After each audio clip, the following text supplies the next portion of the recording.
Hello dear students. आप लोगों का एक टॉपिक है अपने इसमें बीएससी इलेक्ट्रिकल इंजीनियरिंग में कि difference between AC DC and AC. यानी कि आपको पिछले यूनिट्स में जैसे मैंने बताया था कि करंट क्या होता है और कैसे कैसे इसको हम समझ सकते हैं, तो पिछले लेक्चर में बता चुका हूँ।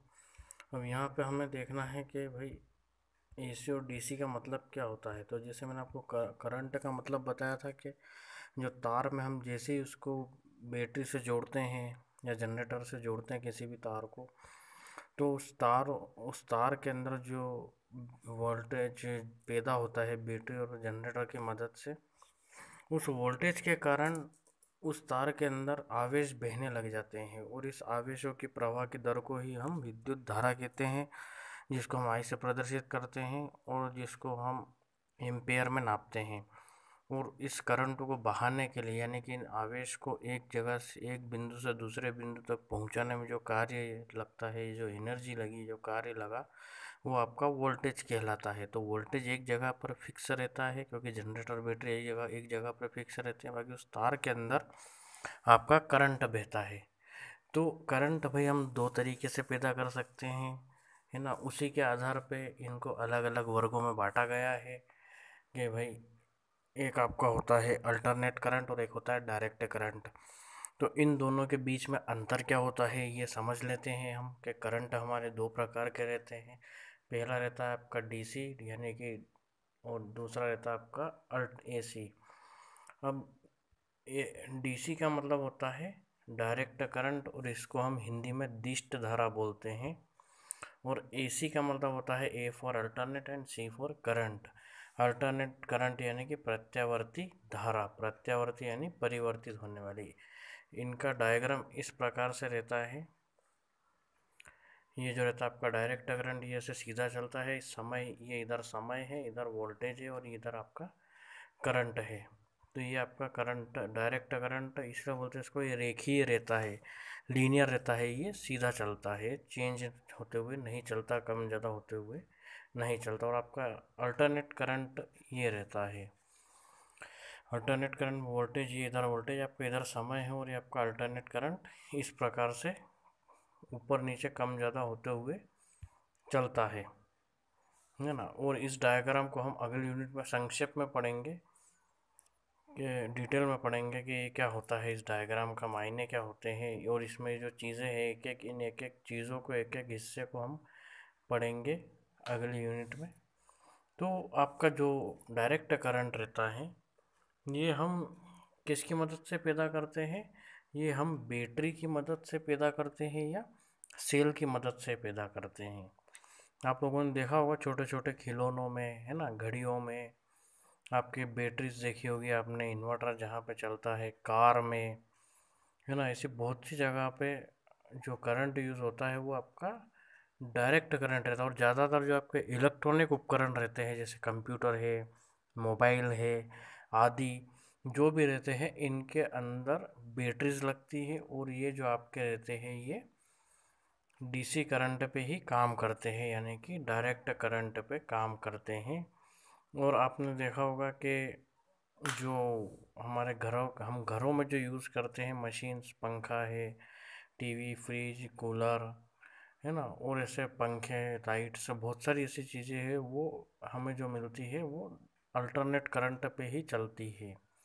तो कुछ कुछ उपकरण बनाए ही इस प्रकार से जाते हैं कि वो किस करंट से चलेंगे, डायरेक्ट करंट से चलेंगे या अल्टरनेट करंट से चलेंगे। तो ये इसलिए चला जाता है कि भाई बहुत से जो उपकरण रहते हैं हम एक जगह से दूसरी जगह पर नहीं ले जा सकते हैं। जैसे पंखा है, कूलर, फ्रिज, टीवी, ये हम कहीं भी नहीं ले जा सकते और इनको पावर भी ज़्यादा चाहिए होता है। और कुछ कुछ जगह पर जहाँ हमें सिर्फ इमरजेंसी या कुछ समय के लिए पावर की ज़रूरत होती है, विद्युत की ज़रूरत होती है, जैसे कार, खिलौने हैं, घड़ियाँ हैं आदि, या जो बहुत सी चीज़ जो हम एक जगह, मोबाइल है, लैपटॉप है, जो हम एक जगह से दूसरी जगह पर ले जा सकते हैं आसानी से। तो वहाँ पे भाई हम साथ में विद्युत सप्लाई साथ में लेके चल नहीं सकते। तो वहाँ पे आपको बैटरीज जो रहती है इनमें लगी हुई वो साथ में आप ले जा सकते हो। तो वहाँ पे डायरेक्ट करंट का यूज़ होता है ना। तो इसी प्रकार से आपके जो रहते हैं सेल या बैटरी की मदद से पैदा होते हैं। तो सेल जो रहता है आपका छोटी इकाई रहती है और बहुत से सेलों को मिला करके बैटरी बनती है ना। सेल से हमें कम वोल्टेज प्राप्त होता है और उन बहुत सारे सेलों को अगर हम जोड़ दें तो उन वोल्टेज का गुणा हो जाता है, यानी हमें ज़्यादा वोल्टेज प्राप्त होता है। आया समझ में, है ना। और अल्टरनेट करंट क्या है आपका पॉइंट में लिखा है अल्टरनेट करंट। आपने नाम सुना होगा उपकरण का, देखा भी होगा इस मशीन को, इस जिसको हम जनरेटर भी बोलते हैं, अल्टरनेटर भी बोलते हैं, डायनामो भी बोलते हैं और इसको हम हिंदी में जनित्र भी बोलते हैं।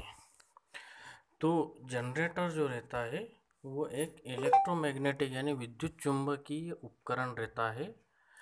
इससे हमें जो करंट प्राप्त होता है वो अल्टरनेट करंट प्राप्त होता है। चूँकि नाम ही उसका अल्टरनेटर रहता है, उसी से इसका नाम बना अल्टरनेट करंट। अब आपका चौथा पॉइंट आता है फ्रीक्वेंसी। बड़ा फ्रीक्वेंसी आप लोगों ने 10वीं में भी पढ़ी होगी, 12वीं में भी, फिजिक्स में भी पढ़ी होगी, केमिस्ट्री में भी पढ़ी होगी। फ्रीक्वेंसी क्या होता है कि भाई किसी भी चीज़ की साइकिल्स प्रति सेकंड या चक्र प्रति सेकंड को हम फ्रीक्वेंसी बोलते हैं। कि भाई कोई भी चीज़ कितने टाइम में उसने कितने चक्र या पर सेकंड में उसने कितने चक्र पूर्ण किए या पूरे किए, वो उसकी फ्रीक्वेंसी कहलाती है। तो आपने देखा होगा कि डायरेक्ट करंट यहाँ पर आपको चक्र दिख रहे हैं क्या, नहीं दिख रहा है, सिर्फ ये रेखीय चलता है, सीधा चलता है। तो इसमें फ्रीक्वेंसी का कोई रोल नहीं है और ये समय के साथ परिवर्तित भी नहीं होता है। दूसरा है आपका अल्टरनेट करंट, इसमें फ्रीक्वेंसी होती है क्योंकि ये देखो ये आधा चक्र है और ये पूरा चक्र है। तो अपना जो अल्टरनेट करंट रहता है ये एक पूरी साइकिल हो गई, है ना। यहाँ से लेकर के यहाँ तक ये इसकी पूरी साइकिल है। तो ये ऐसी 50 साइकिल्स पूर्ण करता है पर सेकंड में। तो इसकी जो साइकिल्स पर सेकंड या फ्रीक्वेंसी, इसकी इकाई हर्ट्ज होती है। क्या होती है? हर्ट्ज। तो हमारे अल्टरनेट करंट की फ्रीक्वेंसी हो गई 50 हर्ट्ज, है ना। और एक चीज़ और, जो आपका अल्टरनेट करंट रहता है उसमें सिर्फ प्लस और माइनस चलता है। एक तार प्लस से जुड़ा रहता है और दूसरा तार माइनस से जुड़ा रहता है। आपका अल्टरनेट करंट में चलता है फेज और न्यूट्रल, है ना। फेज और अच्छा, ये प्लस और माइनस भी हम किस लिए यूज़ करते हैं, ताकि हमें जो चक्र पूर्ण करना रहता है। इलेक्ट्रिक सर्किट मैंने पिछले लेक्चर में बताया था, पिछले 2 लेक्चर जो हमने पिछले जो लेक्चर्स लिए थे उनमें आप ढूंढ करके देखना कि इलेक्ट्रिक सर्किट क्या होता है। इलेक्ट्रिक सर्किट यानी कि करंट को बहने वाला रास्ता, जहाँ से उस रास्ते से वो बंद रास्ता जो शुरू होता है और जहाँ से हमारा करंट घूम फिर करके वापस उसी पॉइंट पे आता है। तो ये आपका हो गया एक चक्र पूर्ण हो जाता है।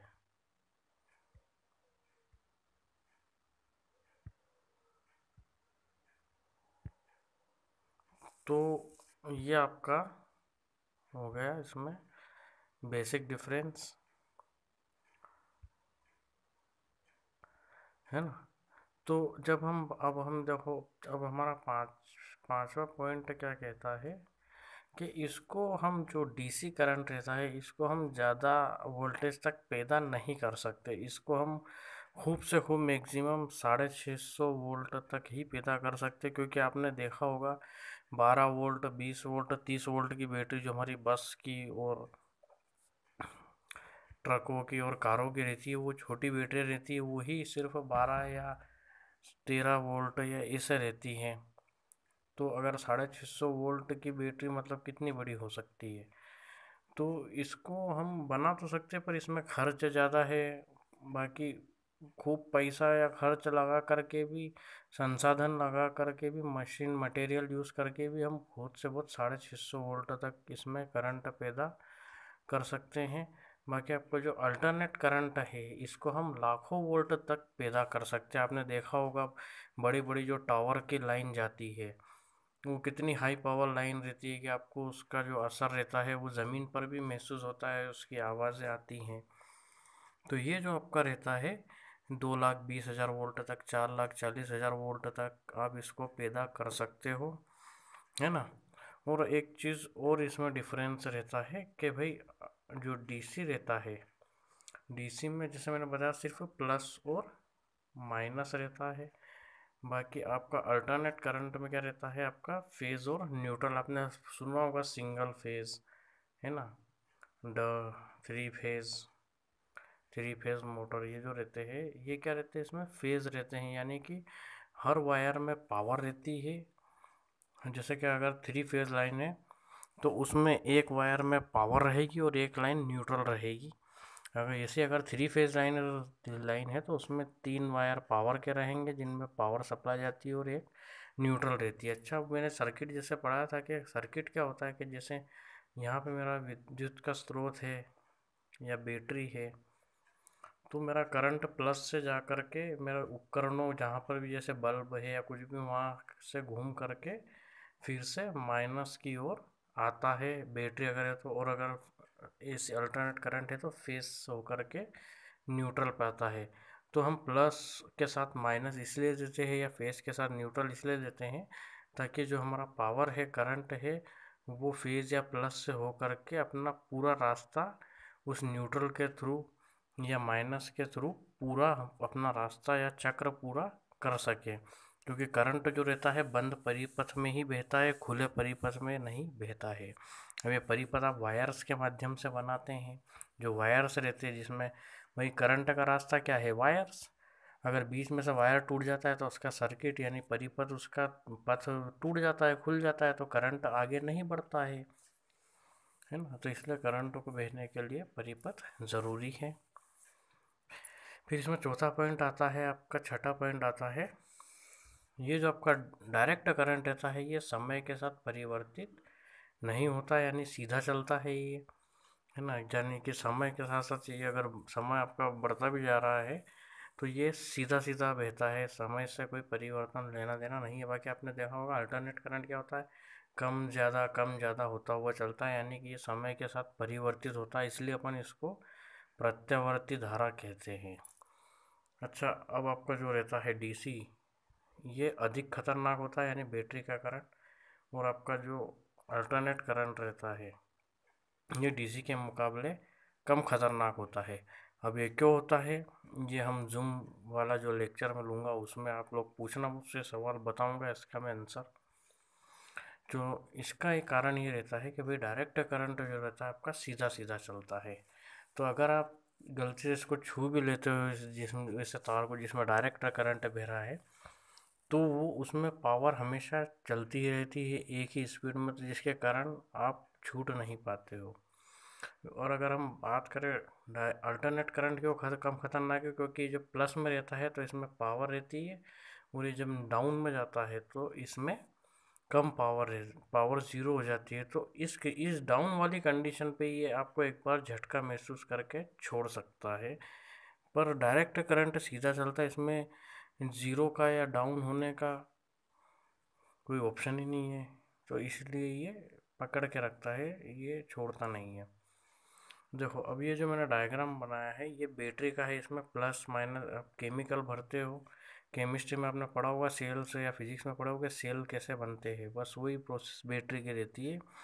हम क्या करते हैं, किसी भी कंटेनर में केमिकल डालते हैं और उस कंटेनर के ऊपर दो टर्मिनल निकाल देते हैं, प्लस और माइनस, कैथोड और एनोड। तो उसमें जो केमिकल रिएक्शन होती है तो उसमें आयन्स बनते हैं, है ना, आयन बनते हैं। वो आयन प्लस और माइनस के रूप में रहते हैं, वही प्लस माइनस आयन आपके जो टर्मिनल्स रहते हैं उन पे इकट्ठे हो जाते हैं, तो जिस पे धन आयन इकट्ठे हो जाते हैं वो प्लस एनोड प्लस टर्मिनल बन जाता है, और जिसमें ऋण आयन इकट्ठे हो जाते हैं वो नेगेटिव टर्मिनल बन जाता है। वही अगर हम बात करें जनरेटर में करंट कैसे पैदा होता है, तो आपने देखा होगा कि लोग जनरेटर को घुमाते हैं, तो घुमाने के कारण इसमें विद्युत चुंबकीय प्रभाव उत्पन्न होता है, किसी भी धातु को जब हम कॉइल के बीच में या किसी भी कॉइल को चुंबक के बीच में या किसी भी चुंबक को धातु के बीच में घुमाते हैं तो उसमें एक विद्युत चुंबकीय प्रभाव उत्पन्न होता है जिससे विद्युत पैदा होती है। तो घुमाने के कारण इसमें क्या होता है कि जो आपकी अल्टरनेट करंट है वो भी कम ज़्यादा पैदा होती है। अभी आपका जो डायरेक्ट करंट है वो केमिकल रिएक्शन के कारण पैदा होता है ना, जो जैसा कि बैटरी मैंने समझाया। और आपको जो अल्टरनेट करंट रहता है वो इलेक्ट्रोमैग्नेटिक इंडक्शन यानी विद्युत चुंबकीय प्रेरण के कारण उत्पन्न होता है ना। इसको हम अगले यूनिट्स में पढ़ेंगे डिटेल में कि जनरेटर क्या होता है, मोटर क्या होती है, ट्रांसफार्मर क्या होता है, उसमें हम डिटेल में पढ़ेंगे। अच्छा, अब आप लोग ही सोचो कि डायरेक्ट करंट का यूज़ कहाँ कहाँ पे होता है, इसका अनुप्रयोग, इसकी एप्लीकेशन क्या क्या है। तो भाई डायरेक्ट करंट हम खिलौनों में, इन्वर्टर में, कार में, है ना, या हमारे जो व्हीकल वाहन रहते हैं वहाँ पर, या ऐसी जगह जहाँ पर कम वोल्टेज की आवश्यकता है, इलेक्ट्रॉनिक उपकरणों में, वहाँ पे ये इस्तेमाल होता है। और जो आपका अल्टरनेट करंट है वो लगभग हर जगह उपयोग में आता है, कारखानों में, घरों में, है ना, हर जगह पे यूज़ होता है। तो हमें जो एमपीवी यानी बिजली बोर्ड से जो सप्लाई मिलती है वो अल्टरनेट करंट सप्लाई मिलती है हमें, है ना। वहाँ पर लाखों वोल्ट में आता है, फिर वो उसको छोटे छोटे वोल्टेजों में विभाजित करके हमें घरों तक पहुँचाते हैं, दुकानों तक पहुँचाते हैं। तो ये इनका बेसिक डिफरेंस रहता है। आप लोग ये डायग्राम्स ज़रूर याद रखिएगा और ये सारे पॉइंट्स इसमें याद रखिएगा। तो ये इनका बेसिक डिफरेंस रहता है ना। और एक चीज़ और, आपका जो अल्टरनेट करंट है इसकी परिभाषा होता है आई बराबर वी बाय आर, है ना। और आपका जो अल्टरनेट करंट रहता है उसकी परिभाषा वो होता है I is equal to I zero sine omega T.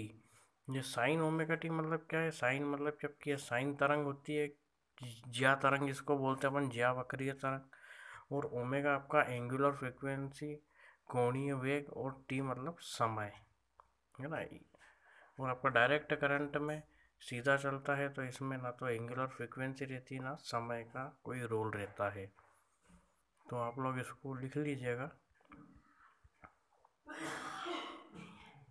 है ना। ठीक है बच्चों, फिर हम देखते हैं अपने अगले कुछ इससे रिलेटेड कुछ डाउट हो अगर आप लोगों को, तो आप लोग बेझिझक फ्रीली मुझसे पूछ सकते हैं। ठीक है और धन्यवाद।